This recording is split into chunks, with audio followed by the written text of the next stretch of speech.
pirmas sveikimas su bronzos medaliais komandos Šunojai. Esat čia nėra Ievos Rūkūnaitės, tai galit nusiųsti linkėjimus tai tiesiai. Linkėjimai Ievai. Linkėjimai Ievai. Man tai pirmas pradėjai estafetę, berods, jeigu neklystu, pasigerinai asmeninį rezultatą. Kaip tau buvo tas laukimas? Šiek tiek buvo įtampos? Įtampos tai nulis, bet praplaukus iškart nuovargis labai didelis parėjo. Bet, nu ką, buvo linksma žiūrėti, kaip komanda kovoja ir iškovoja mums 3. vietą.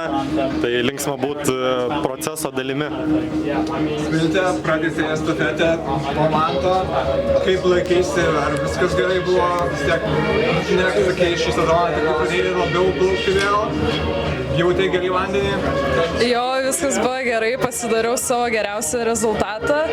Tai tikrai bandžiau kovoti dėl komandos, mačiau Italiją šalia, tai bandžiau ją aplenkti ir gavosi ir padėjau komandai. Kristupai turėjai poilsio dieną tokią, ar pavyko atsigauti? Nepavyko, žinokit. Šiandien ryte jau skaudėjo labai, bet dėl komandos teko pasistengti ir vakare labiau. Silvija, tu finišavai, turėjai ir asmeninį startą vakare, ar dar užteko tų paskutinių jėgų? Tai aišku, kad užteko, žinai.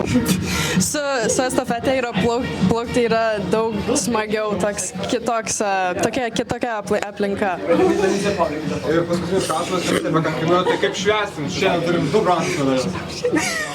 Švęsim be ribų. Švęsim prie vakarienės stalo su visa komanda ir tikriausiai taip ir paminėsim. Ačiū Jums, Šunojai. Ačiū.